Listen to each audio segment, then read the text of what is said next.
एक जंगल में चींटियों का एक झुंड रहता था। वह बहुत मेहनती थी और सुबह सुबह ही खाने की तलाश में बाहर निकल पड़ती थी। उसी जंगल में एक घमंडी हाथी भी रहता था। वह बहुत शरारती और नटखट था। वह जंगल के सभी जानवरों को परेशान करता था। उस हाथी को इन चींटियों से बड़ी ईर्ष्या होती थी। वह जब भी इनको देखता था तो अपने पैरों से कुचल देता था। एक दिन चींटी ने हाथी से पूछा, हाथी भैया, आप दूसरों को क्यों परेशान करते हो? ये आदत अच्छी नहीं है। ये सुन हाथी बोला, तुम अभी बहुत छोटी हो, मुझे मत सिखाओ क्या सही है क्या गलत। अपनी जुबान पर लगाम लगा कर रखो, वरना तुम्हें भी कुचल दूंगा। हटो मेरे रास्ते से, आई बड़ी टीचर बनने।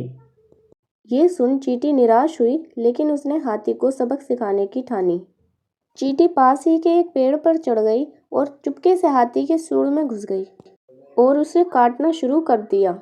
हाथी परेशान हो उठा और उसने सूंड को जोर जोर से हिलाया, लेकिन कोई फायदा नहीं हुआ। हाथी दर्द से कराहने और रोने लगा। ये देख चींटी बोली, क्या हुआ हाथी भैया? आप दूसरों को परेशान करके तो बड़ा मजा लेते हो, तो आप खुद क्यों परेशान हो रहे हो? अब भी मजा लो ना। हाथी को अपनी गलती का एहसास हो गया। उसने चींटी से माफी मांगी। चींटी बहन, मुझे माफ कर दो, मुझसे गलती हो गई। अब मैं किसी को परेशान नहीं करूंगा।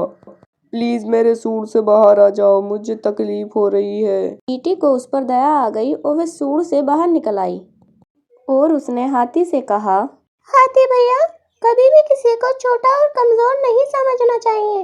आई बात समझ? हाँ बहन, मुझे सबक मिल चुका है। मुझे अच्छी सीख दी तुमने। अब हम सब मिलकर रहेंगे और कोई किसी को परेशान नहीं करेगा। इससे हमें यह सीख मिलती है कि कभी भी किसी को कमजोर और छोटा नहीं समझना चाहिए। दूसरों के दर्द व तकलीफ को समझना ही जीने का सही तरीका है।